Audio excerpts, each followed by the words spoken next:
अस्सलाम वालेकुम viewers, welcome to concept biology by Hasan.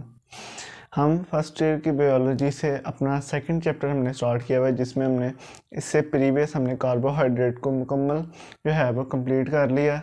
और अब हम देखेंगे बायोलॉजिकल मॉलिक्यूल्स। बायोलॉजिकल मॉलिक्यूल्स के अंदर हम फर्दर देखेंगे लिपिड्स। तो आज हमने लिपिड का इंट्रोडक्शन डिस्कस करना है, तो आइए शुरू करते हैं। बिस्मिल्लाहिर्रहमानिर्रहीम। व्यूअर्स, हमने डिस्कस करना है आज लिपिड्स।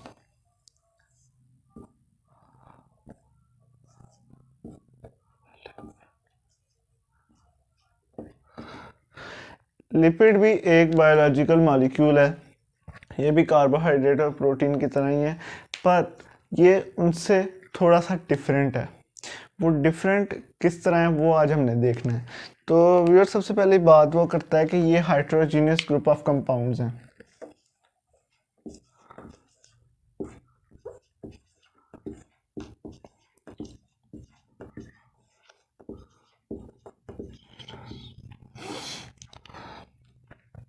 हाइड्रोजीनियस का क्या मतलब है कि जिस तरह आपने देखा कि कार्बोहाइड्रेट वो किससे मिलकर बन रहा था, वो ग्लूकोज। हमने देख रहे थे कि जो पॉलीसेकेराइड है वो ग्लूकोज के जब मैनी मॉलिक्यूल्स जुड़ेंगे तो आपके पास सेलुलोज बन जाएगा, स्टार्च बन जाएगा, ग्लाइकोजन बन जाएगा।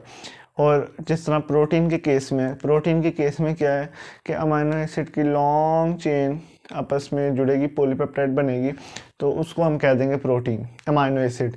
तो क्यों इसमें क्या हो रहा है इन दोनों चीज़ों में, कार्बोहाइड्रेट और प्रोटीन में, कि हमारे पास अमीनो एसिड और ग्लूकोज का एक मॉलिक्यूल ये आगे से मिलते हैं। एक ग्लूकोज का मॉलिक्यूल 2 3 4 5 6 ऐसे मिलके तो ये सेलुलोज, स्टार्च वगैरह पॉलीसेकेराइड बना देते हैं। इसी के साथ जो हमारे पास प्रोटीन है उसमें अमीनो एसिड, एक अमीनो एसिड 2 3 4 5 जुड़ते जाते हैं और हमारे पास वो बन जाता है, प्रोटीन बन जाती है। इसमें क्या होता है कि इसमें जो है एक से ज़्यादा मॉलिक्यूल आपस में जुड़ते हैं और वो किसके साथ रिलेट करते हैं, वो करते हैं फैटी एसिड के साथ।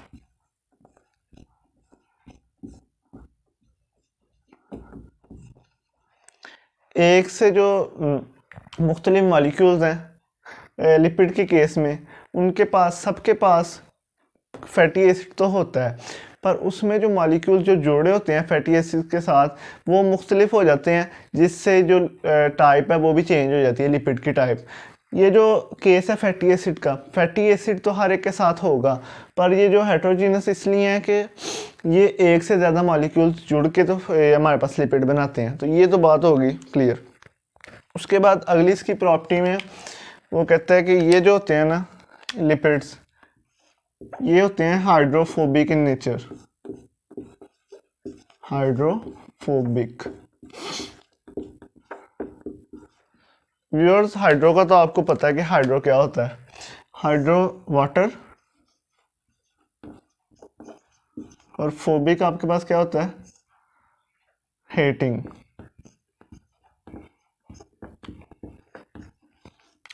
व्यूअर्स, ये जो होता है ना लिपिड, ये वाटर हेटिंग होता है।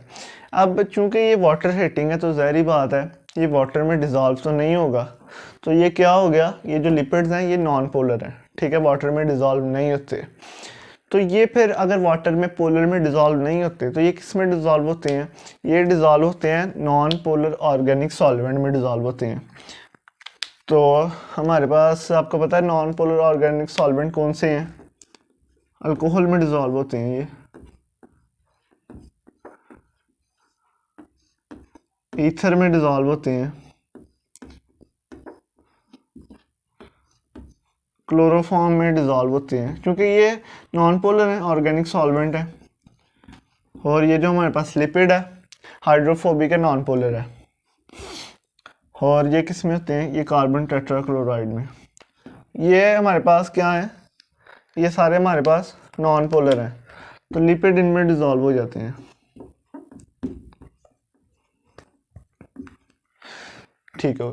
अब एक और बात जो इसको कार्बोहाइड्रेट से मुख्तलिफ बनाती है वो क्या है, क्योंकि हमने देखा कि जो कार्बोहाइड्रेट का मेन मकसद होता है, मेन मकसद उसका क्या होता है कि हमारी बॉडी को वो एटीपी प्रोवाइड करती है, ठीक है।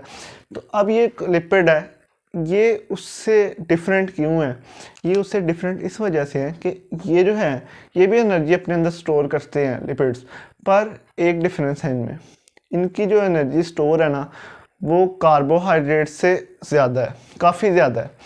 वो ज़्यादा क्यों है उसकी भी एक वजह है।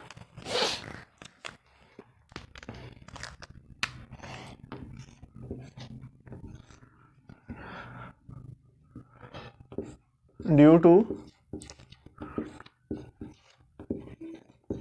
more bonds between carbon and hydrogen. तो मैंने कहा कि ये जो लिपिड्स हैं ना ये भी अपने अंदर एनर्जी स्टोर करते हैं, पर ये ज़्यादा एनर्जी क्यों स्टोर करते हैं उसकी एक वजह है, क्योंकि इनके अंदर कार्बन और हाइड्रोजन के दरमियान जो बॉन्ड्स हैं ना वो किससे ज़्यादा हैं? वो अपना कार्बोहाइड्रेट से ज़्यादा है। क्योंकि कार्बोहाइड्रेट में आपने स्ट्रक्चर देखा था कि कार्बोहाइड्रेट के साथ एल्डिहाइड भी प्रेजेंट था और कीटोन भी प्रेजेंट था। उसके अलावा हर कार्बन के साथ इस साइड पे एक तो हाइड्रोजन प्रेजेंट ही था, और इस साइड पे एक जो कार्बन का बॉन्ड था वो ऑक्सीजन के साथ था। इसको हम बना के चेक कर लेते हैं। मिसाल के तौर पे हम ये ग्लूकोज बना रहे हैं, C2 3 4 5 6।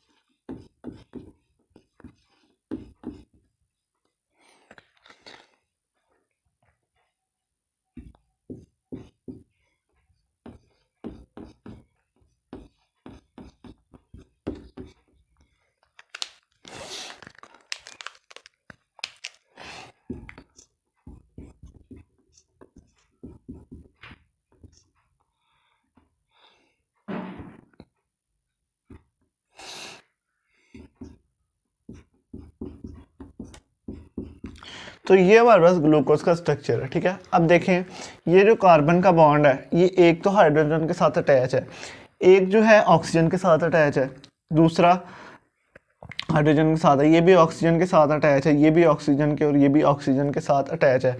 इस तरह इनमें जो होता है ना, इनमें कार्बन के साथ जो बॉन्ड है वो हाइड्रोजन से भी कार्बन अटैच होता है बॉन्ड के ज़रिए और ऑक्सीजन से भी अटैच होता है। पर हम जब इसका स्ट्रक्चर देखेंगे लिपिड का तो मैं आपको बताऊंगा उसमें कि उसमें जो कार्बन हाइड्रोजन का बॉन्ड है वो ज़्यादा होते हैं, इसलिए ये अपने अंदर जो एनर्जी है वो as compare to the carbohydrate ज़्यादा स्टोर कर लेता है, ठीक है। ये तो हो गया एनर्जी के हवाले से बात। अब हमने क्योंकि हम बायोलॉजी पढ़ रहे हैं तो हमने हर चीज़ का तल्लक अपनी बॉडी के साथ, एनिमल्स की बॉडी के साथ या ह्यूमंस की बॉडी के साथ, लिविंग ऑर्गेनिज्म के साथ उसका तल्लक ज़रूर निकालना है। तो अब देखें ये जो लिपिड्स हैं ये हमारे अंदर प्रेजेंट होते हैं। तो आपने जैसा कि फ्लूइड मोज़ेक मॉडल में पढ़ा था कि उसमें जो हमारे पास स्ट्रक्चर, मेन स्ट्रक्चर होते हैं वो कौन से होते हैं? लिपिड होते हैं, और हमारे पास होते हैं प्रोटीन होती है। तो उसमें प्लाज्मा मेम्ब्रेन की जो लेयर है, स्ट्रक्चर है, वो कौन बनाता है? वो लिपिड बनाता है। और भी होते हैं, प्रोटीन भी अटैच होते हैं, उसके साथ कार्बोहाइड्रेट भी अटैच होते हैं, पर उसमें लिपिड ज़्यादा अटैच होता है। तो ये तो हो गया प्लाज्मा मेम्ब्रेन की स्ट्रक्चर। और अगर एक और देख लें, ये कार्बोहाइड्रेट जो होता है ये एज अ फैट्स भी हमारी बॉडी के अंदर प्रेजेंट होता है। हमारी जो स्किन है, स्किन के अंदर आपको पता है फैट की लेयर होती है, चर्बी की लेयर होती है। चर्बी की जो लेयर है वो क्या कर रही होती है? वो इंसुलेशन का काम कर रही होती है। इंसुलेशन का काम वो किस तरह कर रही है कि जो स्किन के जो अंदर चर्बी की लेयर है वो क्या कर रही है? वो हीट लॉस को और हीट गेन को बचा रही है। क्योंकि आप अगर इंसुलेटर और कंडक्टर की बात करिए जाए तो इंसुलेटर वो होता है कि जिसके अंदर से करंट पास ना हो, हीट पास ना हो। तो इसके अंदर ये भी इंसुलेशन का काम करती है, इंसुलेटर का काम करती है, अपने अंदर से हीट बाहर नहीं जाने देती है, हीट को बाहर से अंदर, और इस तरह हीट लॉस और गेन से बचाती है। तो ये एज अ फैट भी यूज़ होते हैं हमारी बॉडी के अंदर, और ये क्या करते हैं? ये इंसुलेशन का काम करते हैं। और उसके बाद अगर हम फैट्स की अगर हम टाइप्स देख लें ना व्यूअर्स, फैट की टाइप्स में आपके पास आ जाती हैं एसाइल ग्लिसरॉल आ जाते हैं, फैटी एसिड तो हमने बात कर ली, उसके बाद एक इधर आपका सवाल बनता है कि मैंने जैसे बताया कि जो कार्बोहाइड्रेट जो होते हैं ये हमें एनर्जी प्रोवाइड करते हैं, और ये जो लिपिड हैं ये जो है डबल अमाउंट ऑफ एनर्जी अपने अंदर स्टोर करते हैं, क्योंकि इनके अंदर हाइड्रोजन के बॉन्ड ज़्यादा होते हैं। अब हमारी जो बॉडी है ना, हमारी बॉडी एटीपी की सूरत में ना एनर्जी के लिए ना कार्बोहाइड्रेट को ब्रेक डाउन करती है और एनर्जी हासिल करती है। हमारी बॉडी में जब लिपिड प्रेजेंट होते हैं ना, तो हमारी बॉडी में एक खसूसियत है, हमारी बॉडी लिपिड को कार्बोहाइड्रेट के अंदर भी कन्वर्ट कर सकती है, ताकि एनर्जी कार्बोहाइड्रेट को वो तोड़े और एनर्जी मिल जाए। और अगर ज़्यादा कार्बोहाइड्रेट है तो उनको लिपिड की सूरत में अपने अंदर स्टोर कर लेती है, एज आ एनर्जी के लिए स्टोर कर लेती है। ठीक है, अब हम जैसे सुबह के नाश्ते में पराठे खाते हैं तो उसके ऊपर घी या ऑयल डेफिनेटली लगाते हैं, तो उससे क्या होता है, हम इसलिए नाश्ता करते हैं सुबह पराठों का ताकि हमें ज़्यादा एनर्जी मिल सके। तो अब आपका सवाल ये हो सकता है कि अगर हमें एनर्जी मिल जाती है, ज़्यादा एनर्जी मिल जाती है कार्बोहाइड्रेट की सूरत में, कार्बोहाइड्रेट्स की निस्बत हमें लिपिड से ज़्यादा एनर्जी मिल जाती है, तो हम लिपिड को खा लिया करें, कार्बोहाइड्रेट को ज़्यादा ना खाया करें। तो क्यों फिर डॉक्टर कहते हैं कि जो घी है, ऑयल है, इसका कम इस्तेमाल किया जाए, तली चीज़ों का कम इस्तेमाल किया जाए? क्योंकि हमारी बॉडी, जैसे मैंने पहले ही आपको बता दिया ये बात करने से पहले, कि हमारी जो बॉडी है ना वो कार्बोहाइड्रेट को तोड़ती है। ठीक है, ग्लूकोज की वगैरह की ब्रेक डाउन वो करती है, तो फिर उससे एनर्जी मिलती है। मैंने आपको बताया था कि जो एक मॉलिक्यूल होता है ग्लूकोज का, उसको अगर तोड़े ना तो 36 एटीपी के मॉलिक्यूल निकलते हैं। तो हमारी बॉडी को पहले लिपिड को कार्बोहाइड्रेट में, ग्लूकोज में कन्वर्ट करना पड़ता है एनर्जी के लिए। अगर वो कन्वर्ट ना करे तो उसको एनर्जी नहीं मिल सकती।